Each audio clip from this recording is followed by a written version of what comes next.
Hey guys, welcome back to the channel. Software Engineer K here, and we've got a lot of stuff to go through. So we've had absolutely drops galore. So we have an update with regards to tomorrow's drop. We also have two drops on Friday to coincide with the release of the new James Bond film. We also have a confirmed drop for Saturday, which is Frank Kozik's Labbits. We have up to 7 drops next week as well, so that's going to be pretty awesome.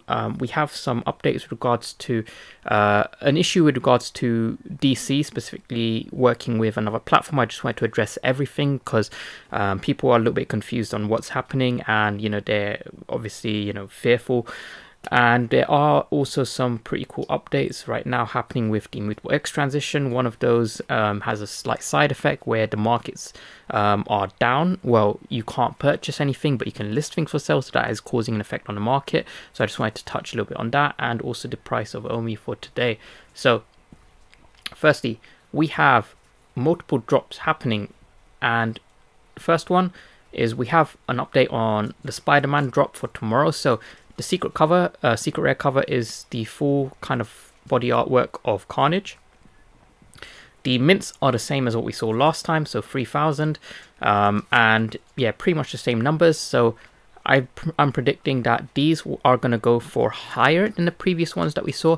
So I believe the commons are going to be going for around about 45 to 50, the uncommons around about 150, the rares I can see going for about 400-ish, the ultra rares over 1,000, and the secret rare I can see breaking 5k. That's my prediction for tomorrow, so good luck. I haven't had anything above an uncommon for quite a while, so hopefully I can get any one of these three, but we'll have to see. But yeah, the ultra rare does feature the kind of Venom symbiote on Peter Parker, so I think this is going to be a very nice unique one. But again, pretty much all of them look really good, so I'm pretty excited. Now in terms of Friday, so we have an update with the James Bond No Time to Die drop. So we have 3 different collectibles which have been confirmed. We have James Bond's glider for this film, 5,000 editions. It is static. And then we've got an animated version, which is an ultra rare, 3,000 editions of that. So this is quite similar edition numbers to what we saw with the Ecto 1. We saw an ultra Ecto 1, I think that was about 3,500-ish editions. So this is also, quite a pricey one. It's about 200 gems. The rare is about 130-ish. So I believe that these will have quite a lot of upside. I don't know if they'll have the similar kind of performance to vehicles, because vehicles tend to underperform for some reason. I guess people just prefer, characters. But the common is pretty cool because it's 7,007 editions. So I think that kind of goes, notice they end in 007. So I think, yeah, 007, it just makes sense to end it in 007.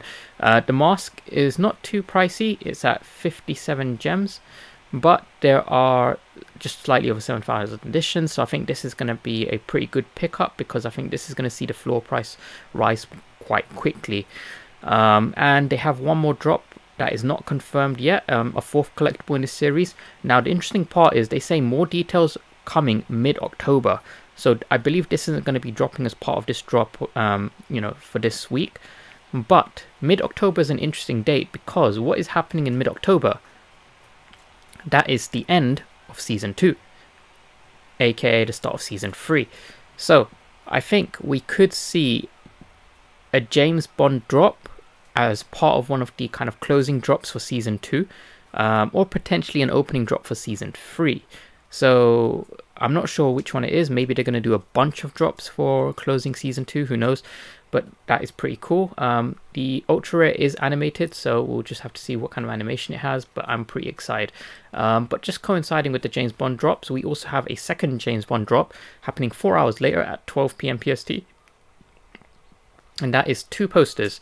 Now, with the posters, we do have something to compare against, because we have had the Mondo posters for Comic-Con. So those actually had less editions than the ultra rare, and we kind of remember what prices those are going for, around about 200-ish. So, the fact that this is James Bond as well, I think commands a higher price. So I think the ultra rare will probably be going for around about 250 to 300. I think that's a fair price, given that they do have more editions than the Mondo posters, and the Mondo posters are going for about 150-ish.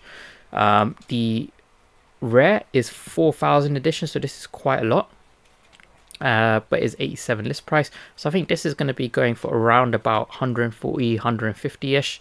So similar price to the Mondo posters. This has twice as many editions as the Mondo posters, but the IP is James Bond. So James Bond, I think, demands a bit more of a premium since more people are familiar with it. And yeah, we'll just have to see. Now, on the point of DC, so DC today announced that they are going to be releasing NFTs via Palm, and these NFTs are going to be free. So anyone, you know, who signs up to their DC fandom event, they will get these. And so what's interesting is DC, in partnership with Palm NFT Studio, officially steps into the world of blockchain technology with its first collection of NFTs on October the 5th. Now that sentence alarmed quite a lot of people because they're like, hey, do the NFTs on VeVe don't count? Does that mean VeVe NFTs aren't real NFTs? You know, that same line again. But, you know, I'm just going to explain exactly what this means. So, the DC fandom event, you know, you can sign up. You can get access to these NFTs for free. So, you get one for signing up, and then you get another one for doing something on social media. Let's see. Registrants will be able to collect a free NFT by rolling this year with the ability to unlock a second NFT by sharing on social media. Yeah. So, basically, VeVe currently at present has not unveiled the DC license. Now people are going to say, oh, but what's my Batman, my Todd McFarlane, you know, etc, etc. Well, that's not DC, that's DC Direct, and that's different. So to break this down, this pretty much summarizes everything. So to summarize, from 2012 to 2020, DC Direct used to be known as DC Collectibles. Then on, you know, from 2021, the name was changed to DC Direct.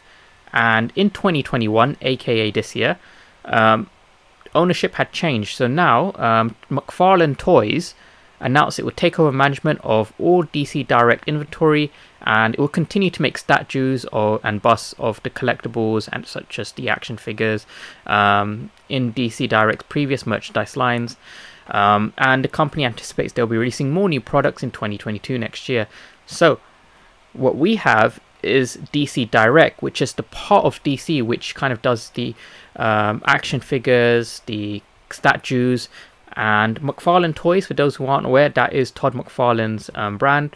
So Todd McFarlane, that is partly why, you know, we saw Todd McFarlane stuff as, you know, part of the first ever Batman drop on VeVe.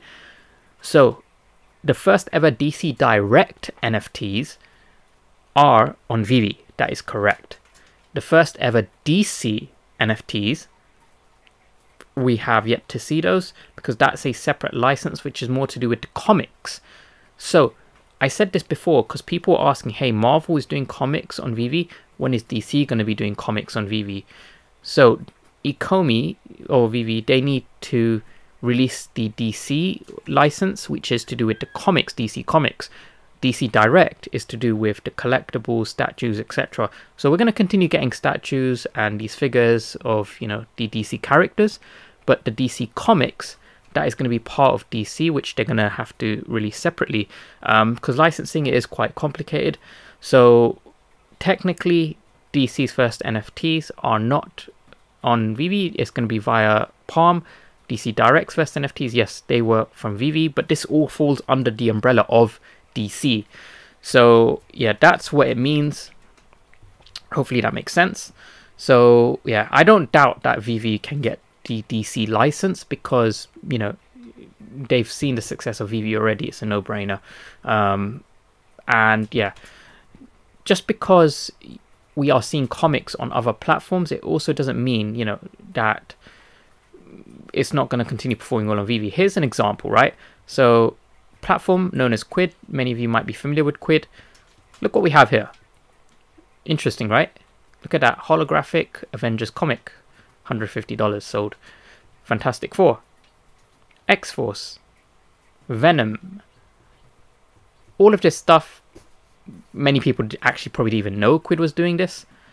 And obviously, could we say this has affected the price of the collectible comics on VeVe? Have the prices of those crashed because other platforms are doing it? No, then VeVe is not struggling at all to sell Marvel comics. If anything, they're selling more and more every drop. It's just, you know, it just goes to show that this market is so big, so nascent, that whatever happens, VeVe is going to continue doing well. I would not be worried if another platform comes along and does the same, you know, partnerships, licenses, etc. Because at the end of the day, VeVe is now an established product. It's got a team behind it that is proven, and their platform is, you know, battle tested. It's gone through so many iterations already, you know, so much testing. Like, I would not be worried. So, just on the point of the app marketplace is currently experiencing issues. So what's happened is you cannot buy anything. It gives you an error. So what's happening is a lot of people who are trying to flip their collectibles quickly to get gems for the upcoming drops, they're seeing their stuff not selling, so they're going to continue undercutting each other, but it's actually to do with the fact that people can't buy. So I'm seeing some very, very nicely priced collectibles right now that I'm going to try and snipe as soon as the purchases are, you know, available. We just have to see and watch their Twitter carefully to see when the market situation is resolved. Now, lastly, what I want to touch on is just the price of OMI for today. Now, interesting stuff. As we said, this wedge is starting to close, but we are seeing this very, very well-respected region of support where the price is at 0.5 cents. We're just not breaking below it. OMI's been coming down, but it's just been bouncing off. And the last time we did that, you know, we saw the price kind of bounce around, come down slowly, and then it just rocketed off. Now, along this point, I believe that we will continue to hold 0.5 cents. Once Immutable's fully confirmed MTL, we're going to see something similar to where we just rocketed off. We're going to see that happening here with OMI, but I believe we will kind of break past that 0.6 cent range and then have a pullback bound to around about, you know, high 0.5, 0.6, just kind of touching about 0.6. I think we could potentially touch 0.7 with all the hype and everything, but we'll just have to wait and see. So yeah, nothing too crazy happening with OMI. It is holding. The rest of the market is kind of eating shit, but that's okay.